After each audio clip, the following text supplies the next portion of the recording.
स्वागत है दोस्तों आपका हमारी इस यूट्यूब चैनल पे। दोस्तों इस वीडियो में आज हम जेपीएससी के लिए जो आपदा प्रबंधन का जो टॉपिक है वो आज इसमें पूरा कवर कर देंगे। और जैसा कि आप जानते हैं कि पेपर 2 में जो है झारखंड स्पेशल में उसमें 5 क्वेश्चन पूछेगा और पेपर 1 में एक क्वेश्चन इससे रह सकता है। ठीक है, तो टोटल वही मान के चलिए कि 6 से 7 क्वेश्चन आपका इस हमारे वीडियो को अगर आप पूरा देख लेंगे तो आपका 6 से 7 क्वेश्चन पूरा 100% श्योर है कि वो आपका आ जाएगा। ठीक है, क्योंकि सिलेबस में ही है कि आपदा प्रबंधन से पेपर 2 में 5 क्वेश्चन पूछना ही है। तो यहीं से जनरली आता है, जो मैं करवा दूंगा इसमें 5 क्वेश्चन वहीं से फिक्स रहता है। अक्सर देखा गया है प्रीवियस ईयर जेपीएससी का जो एग्ज़ाम हुआ है वही 5 क्वेश्चन बार बार रिपीट होते रहते हैं, कुछ ही 5 क्वेश्चन है। तो यहाँ पे देख लें, उसको अच्छे से समझ लें। पहले मैंने सोचा कि केवल क्वेश्चन लेके आऊँ, तो फिर मुझे लगा कि नहीं, इसमें क्वेश्चन हम नहीं करवाते, इसमें आप पूरा वीडियो देखिए। इसका पीडीएफ वगैरह आप लोग को अब नहीं मिलेगा, जो भी टेस्ट था मैंने करवा दिया।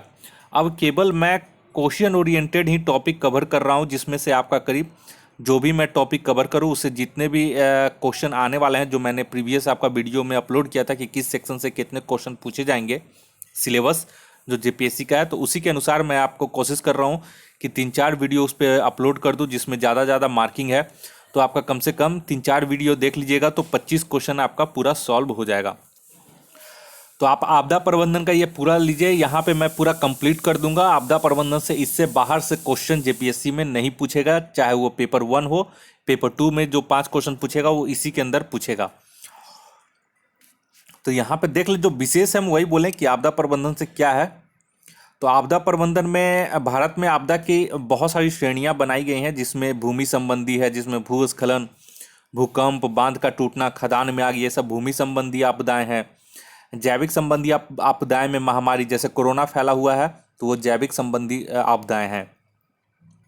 कीटों का हमला, पशुओं की महामारी, जहरीली भोजन, ये सब जैविक संबंधी आपदाएं आती हैं। दुर्घटना संबंधी में हुआ कि जंगलों में आग लगना, शहरों में आग लगना, खदानों में पानी भरना, तेल का फैलाव, इमारतों का ढहना, एक साथ कई बम विस्फोट, बिजली से आग लगना, हवाई, सड़क एवं रेल दुर्घटना, ये सब दुर्घटना संबंधी हो गया।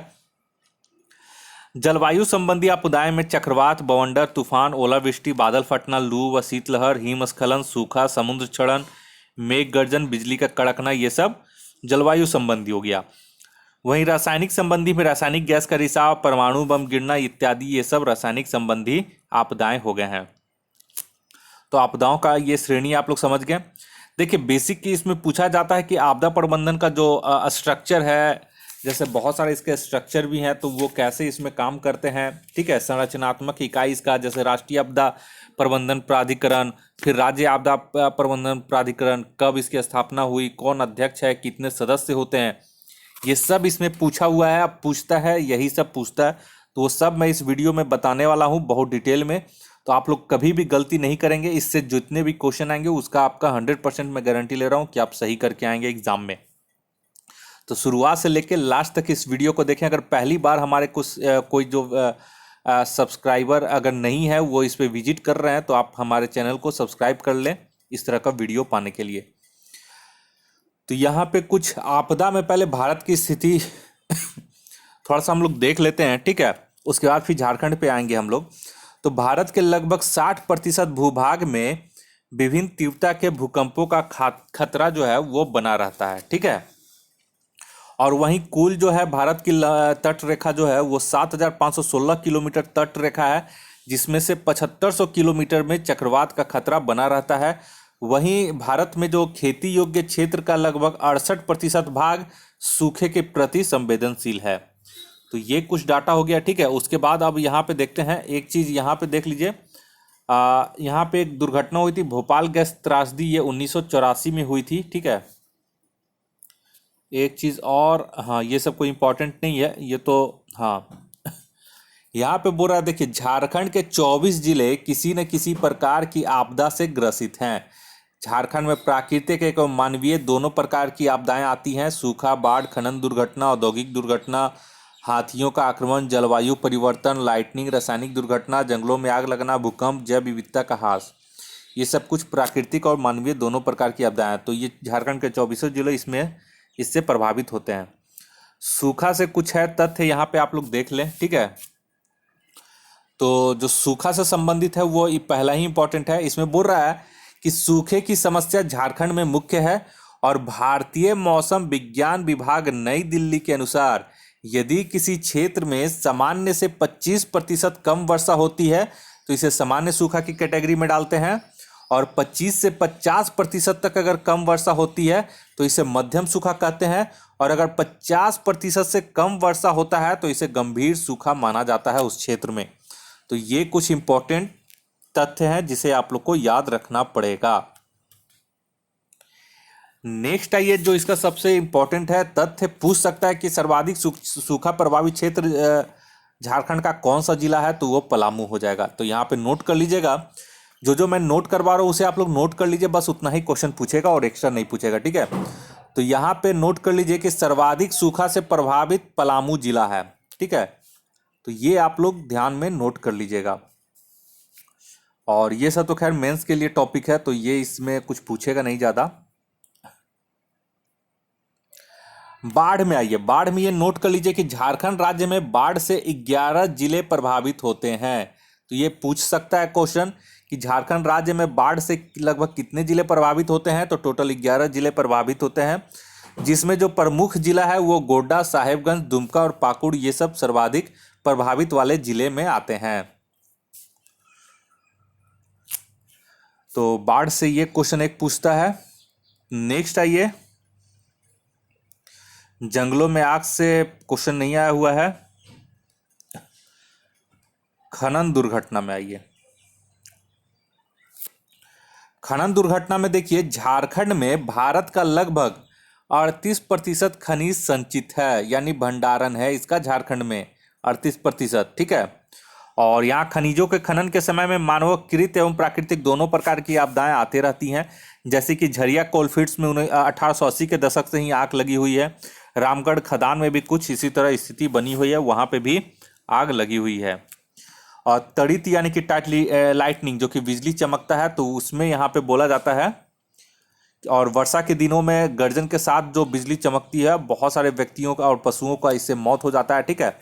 और यहाँ पे कहा गया कि राज्य के 9 जिले इस आपदा से ग्रसित हैं, यानी कि तड़ित और लाइटनिंग वाले जो राज्य में प्रभावित जिले हैं वो टोटल 9 जिले हैं, इसे आप लोग याद रखिएगा, जिसमें पलामू, चतरा, लातेहार, कोडरमा, रांची, गिरिडीह जो है ये मुख्य हैं।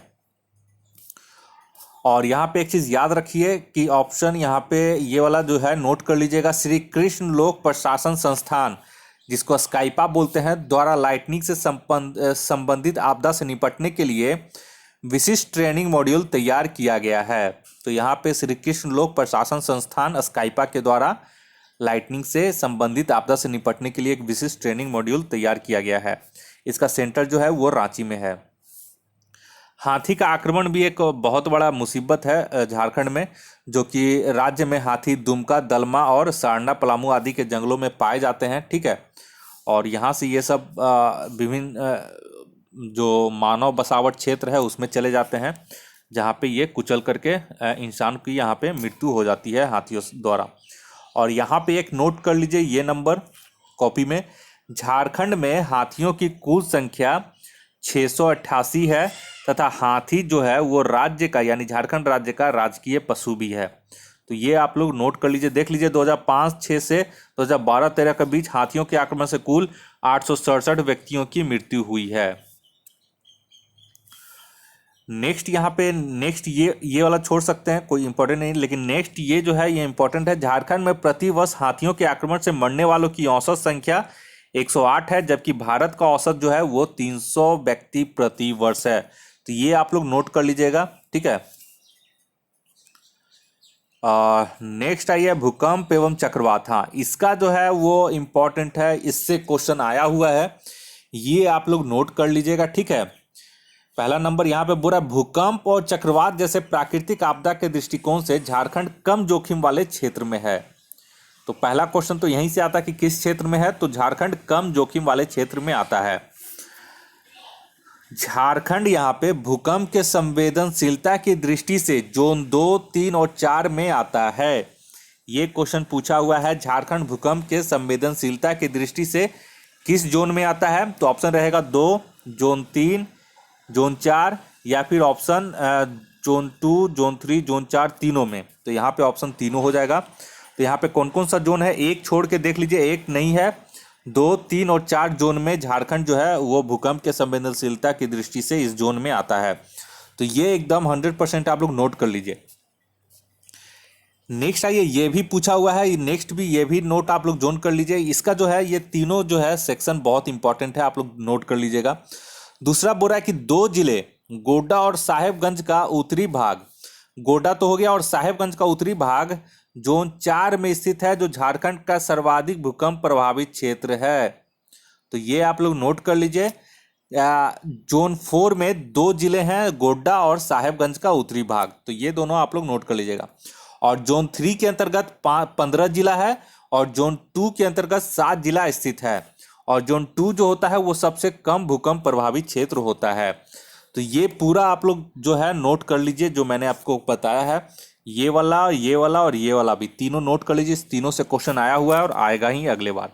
इस बार जो होगा जेपीएससी का 19 सितंबर को, इससे एक क्वेश्चन रहेगा। तो यहाँ पे एक टेबल में देख लीजिए, टेबल में हम आपको दिखा देते हैं। अगर पूछेगा सूखा प्रभावित कितने जिले हैं झारखंड में, तो सभी 24 जिले हैं। बाढ़ प्रभावित जिलों की संख्या पूछेगा झारखंड में, तो 11 हो जाएंगे, यहाँ पे नाम दिया गया है। लाइटनिंग प्रभावित जिले पूछेंगे झारखंड में, तो 9 जिले हो जाएंगे। जंगल में आग की घटनाएं से प्रभावित जिले पूछेंगे झारखंड में, तो 9 जिले हो जाएंगे। खनन से प्रभावित पूछेंगे तो 9 जिले हो जाएंगे। भूकंप जोन 4 में कितने जिले हैं झारखंड के, तो 2 जिले हैं। कौन कौन है, तो गोड्डा साहेबगंज। जोन 3 भूकंप जोन पूछेगा तो इसमें 15 जिले हैं। भूकंप जोन 2 पूछेगा तो इसमें 7 जिले हैं झारखंड के। तो ये पूरा आप लोग टेबल देख लें एक बार, आप लोग को अगर दिख सकता है, मैं एक बार ऊपर से स्क्रॉल डाउन कर देता हूं। अगर किन्हीं को देखना हुआ फिर से या नोट करना हुआ तो नोट कर सकते हैं। अब आइए, यहाँ से आपका इंपॉर्टेंट टॉपिक शुरू हो जाता है। ऊपर वाले से भी इंपॉर्टेंट टॉपिक है, और ये जो है ये थोड़ा सा और ज़्यादा इंपॉर्टेंट है, ठीक है। तो ये आप लोग को ध्यान से देखना है, ध्यान से समझना, और ध्यान से नोट्स बना के इसको 1, 2, 3 बार नोट करके पढ़ लेना है, ठीक है। तो आप लोग यहाँ पे देखिए, पहला इंपॉर्टेंट, इसे नोट कर लीजिए आप लोग। बोल रहा है भारत सरकार ने आपदा प्रबंधन के लिए आपदा प्रबंधन अधिनियम 2005 को,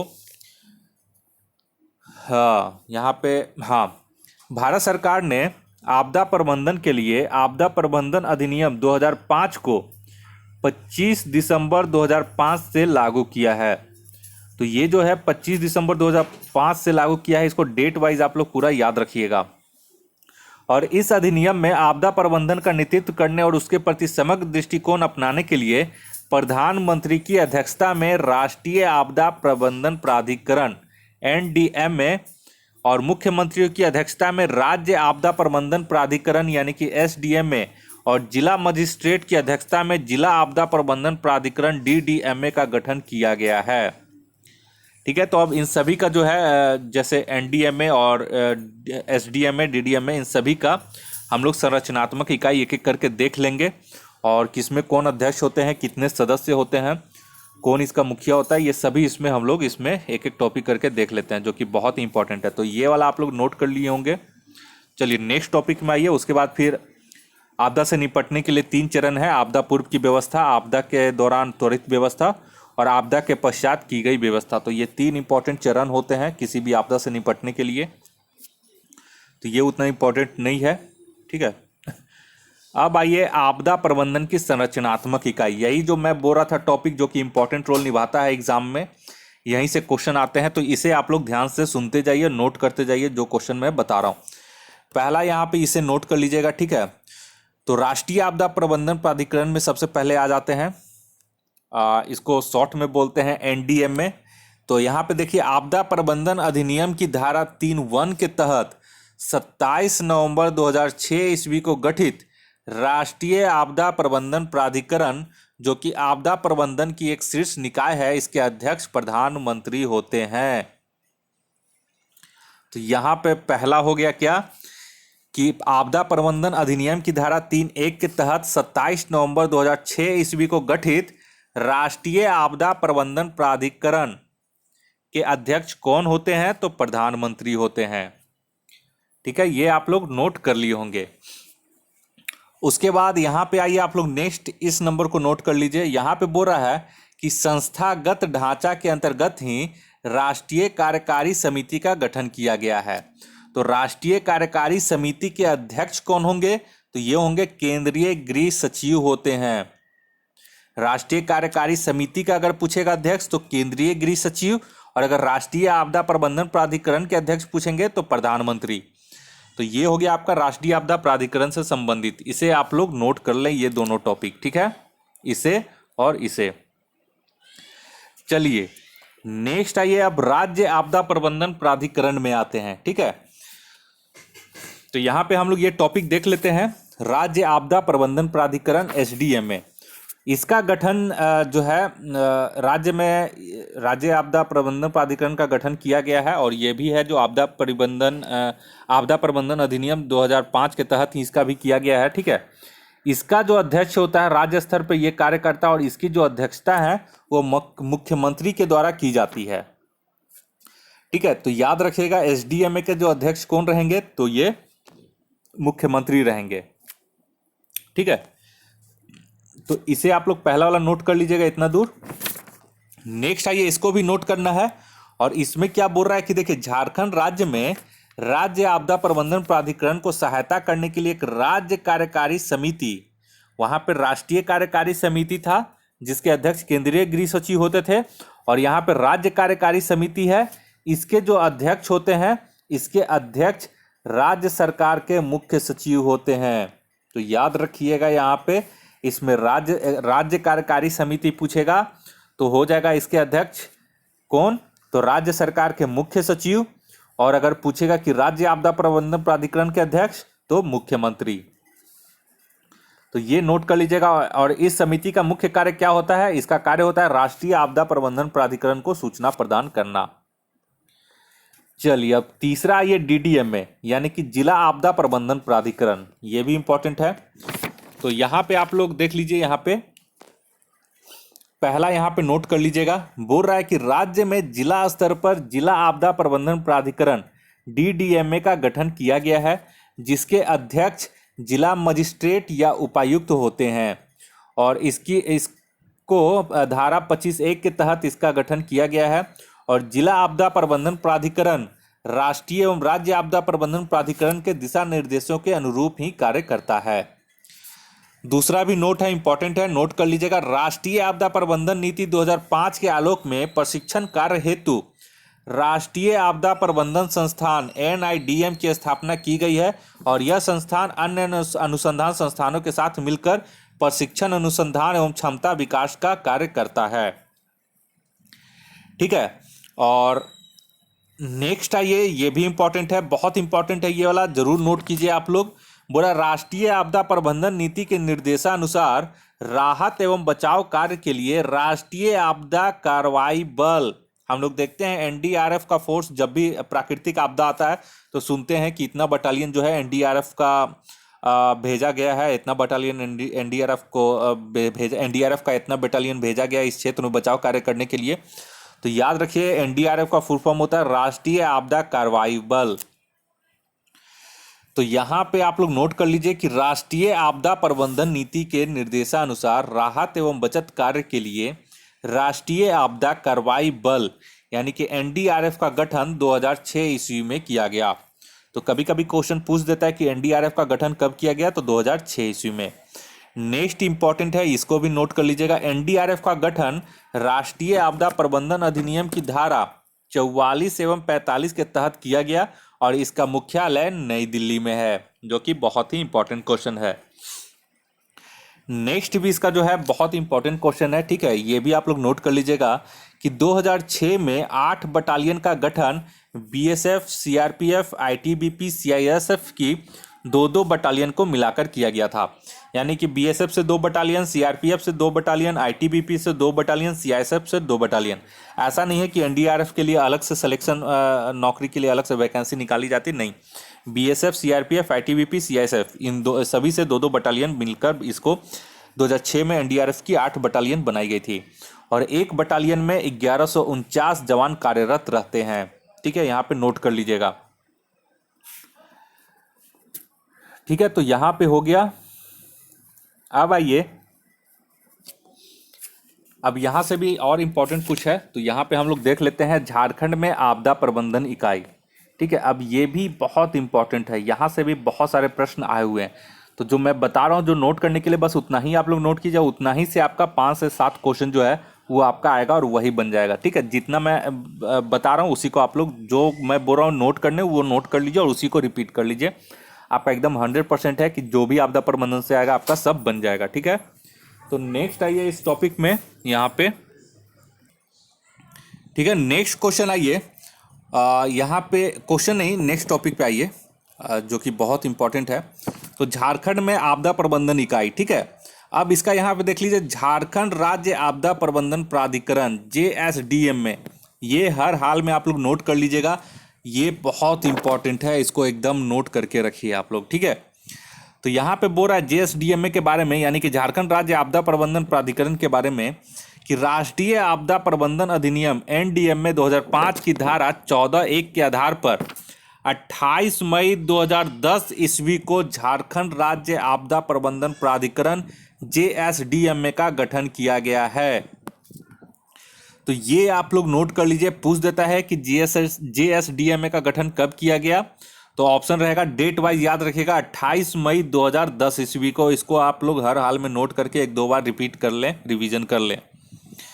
ठीक है, नेक्स्ट आइए, नेक्स्ट टॉपिक इसको नोट कर लीजिए कि राज्य आपदा प्रबंधन प्राधिकरण का अध्यक्ष मुख्यमंत्री होता है। ठीक है, जिसमें अधिकतम 9 सदस्य होते हैं, यानी कि जो राज्य आपदा प्रबंधन प्राधिकरण है इसका जो स्ट्रक्चर होता है 9+1, यानी कि 9 सदस्य और एक अध्यक्ष। तो अध्यक्ष जो होंगे वो मुख्यमंत्री होंगे और इसके अधिकतम 9 सदस्य हो सकते हैं। ठीक है, और इसमें एक इम्पॉर्टेंट और तथ्य है, ये भी नोट कर लीजिए इसके साथ, कि राज्य आपदा प्रबंधन प्राधिकरण की गठन की शक्ति जो है वो राज्यपाल के पास होती है। मतलब राज्य आपदा प्रबंधन प्राधिकरण का गठन कौन करता है, तो राज्यपाल करता है। और राज्य आपदा प्रबंधन प्राधिकरण का अध्यक्ष कौन होता है, तो मुख्यमंत्री होता है। इसमें अधिकतम कितने सदस्य हो सकते हैं, तो इसमें अधिकतम 9 सदस्य हो सकते हैं। ठीक है, तो ये कंप्लीट हो गया होगा आप लोग का। हाँ, एक चीज और है इसमें, यहाँ पे देखिए ये नोट, झारखंड राज्य में राज्य आपदा प्रबंधन प्राधिकरण की सहायता हेतु राज्य कार्यकारी समिति भी गठित की गई है, जिसके अध्यक्ष मुख्य सचिव झारखंड सरकार होते हैं, जो कि मैंने बता दिया है प्रीवियस भी।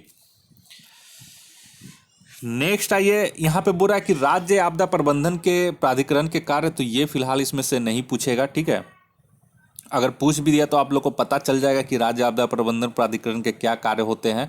आपदा में त्वरित कार्रवाई हेतु योजना तैयार करना, विभिन्न ढांचागत विकास करना, तो ये सब इसके कार्य होते हैं, ये पूछ नहीं सकता है। चलिए अब आइए यहाँ पे राज्य आपदा विभाग का गठन। तो यहाँ पे देखिए, अक्टूबर 2004 ईस्वी में झारखंड राज्य में आपदा विभाग का गठन किया गया था और इस विभाग का प्राथमिक कार्य आपदा ग्रसित व्यक्तियों को तुरंत राहत प्रदान करना था और राहत कार्य के लिए धन की व्यवस्था राज्य आपदा रिस्पांस कोष से की जाती थी। राज्य आपदा रिस्पांस कोष में धन संग्रह में 75% हिस्सेदारी केंद्र सरकार की और 25% हिस्सेदारी राज्य सरकार की होती है। नेक्स्ट आइए जिला आपदा प्रबंधन प्राधिकरण में। ठीक है, तो यहाँ पे बोल रहा है कि यह आपदा प्रबंधन की तीसरी इकाई होती है और इसके तहत झारखंड के 24 जिलों में जिला दंडाधिकारी, जिला समाहर्ता या फिर उपायुक्त की अध्यक्षता में जिला आपदा प्रबंधन समिति गठित की गई है और इस समिति के अन्य सदस्यों में जिले के मुख्य चिकित्सा पदाधिकारी, पशु चिकित्सा पदाधिकारी, जल एवं सिंचाई विभाग के अभियंता एवं NGO के प्रतिनिधि शामिल किए जाते हैं। तो ये पहला नंबर इसका बहुत इंपॉर्टेंट है, आप लोग जरूर इसे नोट कर लें। तो पूछना होगा तो इतना ही से पूछता है इसमें से। ठीक है, नेक्स्ट आइए अब प्रखंड आपदा प्रबंधन समिति। ठीक है, तो प्रखंड आपदा प्रबंधन समिति में इसका है कि इसका गठन प्रखंड स्तर पर किया जाता है और इसका अध्यक्ष जो होता है वो प्रखंड विकास पदाधिकारी होता है और इसके सदस्यों में समाज कल्याण पदाधिकारी, ग्रामीण जलापूर्ति अधिकारी, अग्निशमन सेवा के अधिकारी और NGO के प्रतिनिधित्व एवं वरिष्ठ नागरिक को इसमें शामिल किया जाता है। तो इसमें यह पहला वाला टॉपिक आप लोग नोट कर लीजिए, जो कि बहुत ही इंपॉर्टेंट है। अब आइए ग्रामीण आपदा प्रबंधन समिति। तो ग्रामीण आपदा प्रबंधन समिति में इसका गठन ग्राम स्तर पर किया जाता है तथा इसका अध्यक्ष जो होता है वो मुखिया होता है। ठीक है, नेक्स्ट आइए राज्य आपदा प्रबंधन योजना। तो यहाँ पे आपदा प्रबंधन विभाग द्वारा 2009 ईस्वी में राज्य आपदा प्रबंधन योजना तैयार की गई। तो ये नोट कर लीजिएगा आप लोग। और इसके तहत ही आपदा में बचाव एवं प्रशिक्षण कार्य हेतु कई कदम उठाए गए हैं। ठीक है, और ये भी बहुत इंपॉर्टेंट है, ये वाला आप लोग टॉपिक एकदम पढ़ लीजिएगा।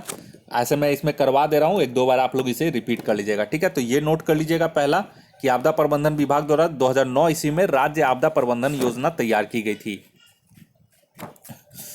उसके बाद इसमें बोल रहा है कि झारखंड राज्य आपदा प्रबंधन प्राधिकरण के द्वारा राष्ट्रीय आपदा प्रबंधन प्राधिकरण के सहयोग से राज्य एवं जिला स्तरीय इमरजेंसी सेंटर की स्थापना करेगी तथा उसे वीसैट उपग्रह से जोड़ा जाएगा। तो यहाँ पे इमरजेंसी ऑपरेशन सेंटर का गठन एनडीएमए अधिनियम 2005 के तहत राज्य के सभी 24 जिलों में किया गया है। तो ये आप लोग नोट कर लीजिएगा कि इमरजेंसी ऑपरेशन सेंटर ईओसी का गठन एनडीएमए के अधिनियम 2005 के तहत राज्य के सभी 24 जिलों में किया गया है। और राज्य स्तरीय सेंटर का निर्माण रांची में तथा जिला स्तरीय सेंटर की स्थापना सर्वप्रथम धनबाद, देवघर और जमशेदपुर में की जाएगी। वहीं आइए नेक्स्ट देखिए, आ गया है ये क्वेश्चन। झारखंड राज्य में 2007 ईस्वी से आपदा प्रबंधन केंद्र का परिचालन श्री कृष्ण लोक प्रशासन संस्थान स्काइपा के द्वारा किया जा रहा है और ये इसका सेंटर जो है रांची में है। तो ये देखिए क्वेश्चन पूछ दिया, इसीलिए मैंने कहा था कि इसे आप लोग नोट कर लीजिएगा, इमरजेंसी है मतलब इंपॉर्टेंट है। ठीक है, उसके बाद यहाँ पे एक आइए ऑप्शन, यहाँ पे टीएनए यानी कि ट्रेनिंग नीड एनालिसिस कार्यक्रम पायलट कार्यक्रम के तहत रांची एवं धनबाद जिला में चलाया गया है। वहीं पे नेक्स्ट आइए, यहाँ पे नेक्स्ट ये भी नोट कर लीजिएगा, 2015 ईस्वी में झारखंड आपदा प्रबंधन संस्थान के सहयोग से विद्यालय सुरक्षा कार्यक्रम चलाया गया था। ठीक है, वहीं पे राज्य ग्रामीण विकास संस्थान यानी कि SIRD जो रांची में स्थित है, पंचायती राज विभाग का शीर्ष प्रशिक्षण संस्थान है। इसमें सरकारी पदाधिकारियों, चुने हुए पंचायत मताधिकारियों और स्वयंसेवी संगठन के कार्यकर्ताओं को सामुदायिक नेतृत्व का प्रशिक्षण दिया जाता है। नेक्स्ट आइए JSAC यानी कि JSSC यानी कि झारखंड स्पेस एप्लीकेशन सेंटर। इसमें झारखंड सरकार की विशेषीकृत एजेंसी है जो झारखंड राज्य आपदा प्रबंधन प्राधिकरण के दूर संवेदन कार्टोग्राफी, ठीक है, दूर संवेदन कार्टोग्राफी अंतरिक्ष से संबंधित महत्वपूर्ण सूचनाएं उपलब्ध कराती है। तो JSAC आप लोग याद रखिएगा, इंपॉर्टेंट है। और सृजन में देख लीजिए SRIJN आपदा प्रबंधन ज्ञान सह सूचना प्रदर्शन केंद्र है जो राज्य में आपदाओं की जानकारी और उनसे उत्पन्न होने वाली समस्याओं तथा उनके प्रभावों को कम करने के लिए सृजन विभाग विकसित किया जा रहा है और इसके लिए राज्य का प्रमुख शैक्षिक एवं तकनीकी संस्थान इसमें कार्य कर रहे हैं जो कि निम्नलिखित हैं जो बिरसा कृषि विश्वविद्यालय Ranchi, ISM Dhanbad, BIT Mesra, JSAC Ranchi, ये सब सूखा के लिए है और ये खनन के लिए, ये भूकंप के लिए, JSAC जो है बाढ़ जंगलों की आग सूखा के लिए। ठीक है, तो ये सब इंपॉर्टेंट हो गया। और यहाँ पे आपदा प्रबंधन के राज्य संबंधी समस्याएं हैं जो कि कम चांस से पूछेगा और पूछेगा तो आप लोग इसे बना लीजिएगा।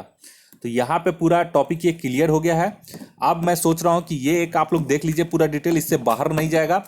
आप जो एक बार है झारखंड का भूगोल और आपदा प्रबंधन ये दोनों मिला करके मैं 150 क्वेश्चन स्टैटिक जीके जो कि क्विक रिवीजन रहेगा, फास्ट रिवीजन रहेगा, उस पर एक वीडियो बना देंगे, क्वेश्चन और आंसर उसमें करवा देंगे। पूरे 100 या 120 क्वेश्चन उसमें रहेगा, पूरा स्टैटिक जीके रहेगा, वन लाइनर। ठीक है, तो आप लोग उससे भी देख लीजिएगा, बहुत इंपॉर्टेंट है। ऐसे आप लोग ये वाला एक और टॉपिक देख लीजिए, पूरा क्लियर होगा और इसी पे आधारित वो क्वेश्चन आंसर मैं करवा दूंगा तो आप लोग को और आसान हो जाएगा।